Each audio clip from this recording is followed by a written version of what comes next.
Welcome back to another episode of the Breakdown Recap. Oh my goodness, people. Did we not see what happened in these two game sevens? Oh, we're gonna see. Oh yeah, we're talking about the NBA slate right here, okay? The NBA recap. Pacers take over and win the 7-game series against the Knicks. And the Timberwolves win the 7-game series against the Nuggets. Oh my goodness! First off, let me just say, there is no better feeling in the world than being right.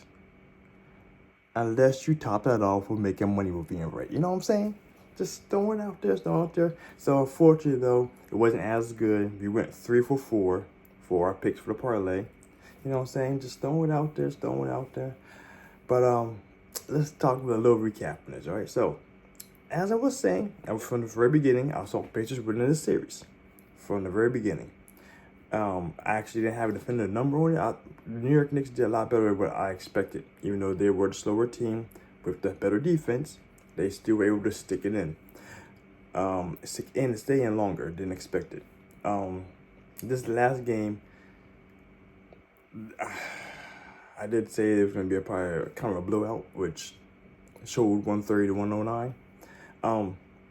But yeah, that was the biggest thing about this game, the takeaways. Like I was trying to tell people before about the Pacers, is that everyone kept on trying to implicate, because of how things were during the regular season, that Halliburton, with Halliburton there, that he has to be the highest scorer on the team for everything to be very synergized and for them to win games. No. Okay? I'm going to say this again for you guys, in case you didn't remember. Pacers are not a team that is built around one person. That has always been the beauty of this team. That's why I like here, it definitively shows in the starting five, right? Here are the points. Siakam, 20. Nesmith, 19. Turner, 17. Never heard. 20. Halliburton, 26. All right? They pass things around. They're a team that were great. This team reminds me of the Dynasty Golden State Warriors minus the defense, okay? Everyone gets a turn. Everyone has shooters. Everyone's a threat. Everyone's bigger points. This is how this team works, it operates. When they have the ability to do so, that's how it works out. That's very high pace. Everyone gets the ball. Everyone's a threat. That's how it tends to be, okay?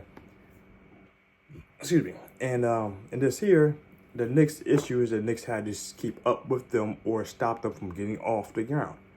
And for early on, that was the case. Like today, like yesterday, the Knicks try to shoot. They try to keep pace with the points.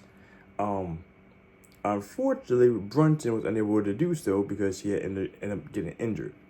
But they were on track for them to make a lot of points. A lot of just keep popping shots. Brunson ended with 17. So unfortunately, that little pick I gave you guys ended up not coming to fruition because he got injured preemptively. Okay, he was for the third quarter, mid-third or early third. So he couldn't stay in to keep things happening. Then Josh Hart fouled out, which, he did his work, but he wasn't doing as good work as he normally would do. He got the rebounds though, so it helped out. But DiVincenzo, he stepped up. He made a whole bunch of points. He played the entirety of the game. I think probably because Brunson got put out. But because I didn't watch it. Oh, 9 for 15 3-pointers. Goodness, 27 points and threes alone. So he was sitting this time. That helped a lot. But Alec Burks was the other guy he had 26 points off the bench. Played 27 minutes. McBride did 40 minutes. But I say they were trying to give the ball to the shooters and have them keep pace with the Pacers. Because the first, Pacers kept their gas pedal down, pressed the entire time. 39 to 27 first quarter, 31-28 second quarter, 31-29 third quarter, 29-25. They won every quarter. Holy shit. But actually a good thing. Just FYI, if you guys don't know, typically whoever wins the first quarter, in regards to how big the spread is, the next quarter they're going to be the underdog typically to win that next quarter, unless it's like a Boston Celtics versus Portland Trailblazers type situation, okay? Then it might be a little more different. But typically, so if Team A is winning, Team B is going to be the favorite to win the second quarter. Unless it happens like this. So this happens here, with this team winning both times, the third quarter is going to be favorite for the Knicks again, or for the other team to win because they're trying to catch up. So they play harder. That's how it is. The sense of urgency comes in. So that's what they do for the book. So if you were a quarterback like I was, so like I am, I'll bet quarterback half depending on the situation. That have been extremely beneficial if you stick on the Pacers entire time, which typically that's not normal. It's not a normal thing. But shout out to me being right. Shout out to the Pacers because this game hit the over. Like I said, the over was stupid low. I have no idea why it was that low. Like I said in the last video, I was so surprised that it was over 209, 215. It was something stupid. Let me see if I can see it right here real quick. What's something to do is on this website.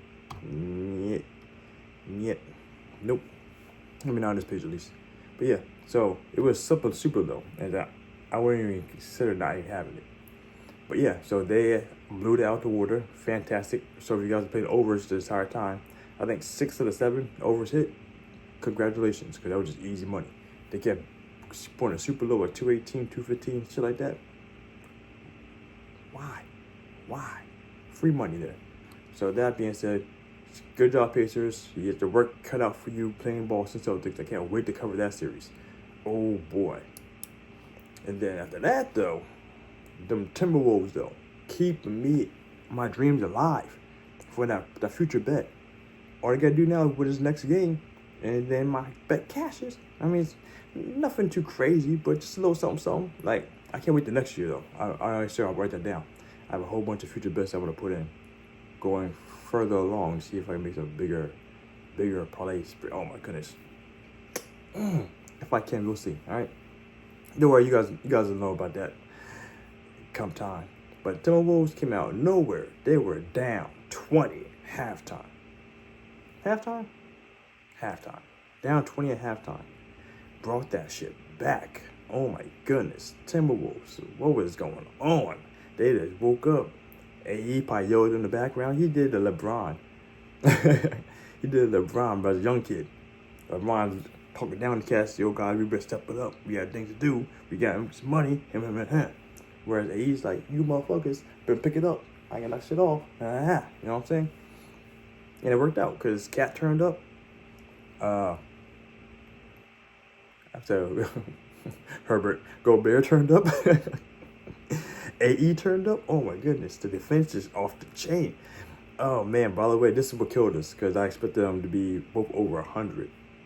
At least 100 points. 98 and 90. So we just barely missed that over by like 8 points.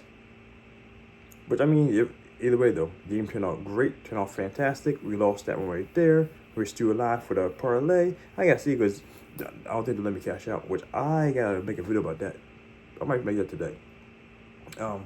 But yeah, though, that was an amazing game, an amazing series. It was really hard to call it because the adjustments were just so phenomenal. It was so large that it was so hard to keep up and predict in the middle of the series. You know, like not even in the middle of the series. No one foresaw the Timberwolves coming in to Nuggets home and taking their snacks off the table, putting their feet up on the couch. No one saw that shit coming. And then that reverse happened back to them. Phenomenal series. Both these teams were phenomenal. And I can't wait to see what happens next year for both of these teams. But this is, because Nuggets is done right now. I don't think much is going to change. Actually, the way Mike Malone was talking, I foresee potential change in the shooting guard. Potentially. For the starting five. Potentially. Because he was not happy with Jokic and Jamal doing 69 points, 68 points by themselves, and the rest of the team not able to come through. Not happy man about that. But either way, a great series came to an end. And Timberwolves playing the Mavericks. Just going to see what happened here. Just because it's going to be interesting to see. I actually might be. I'm thinking it might be a heavy Timberwolves game. Because the difference between the Mavs and the Nuggets is the Mavs have more perimeter shooters, and they actually are known for making more shots. And how the Mavs are able to overcome OKC with the big man down low, that shit ain't happening against Timberwolves. That shit ain't happening at all. So, and they have much better defense here from the Wolves side, on the perimeter and on in the inside in the paint. It's gonna be a whole big different game. Gobert is gonna have a huge rest advantage compared to fucking fighting along Nikolai the entire time. So is Cat. This is gonna be. Am I that rambunctious to throw a 4-1 out there? Maybe 4-2. I'm gonna check the odds on this series. I might go 4-1. I think I might go 4-1. Unless it's a complete sweep. We'll see what happens. We'll see how the Mavs adjust. Because it's a different game. With Luka on board, Luka on AE playing Luka entire time. Oh man, I guess this could be. It's not gonna be a great series. This could be a good matchup. The first two games are gonna tell a whole bunch for the whole series. So we'll see what happens going into it. Because I think the Wolves have the home court advantage. I gotta double check that, but either way, it doesn't matter at the moment.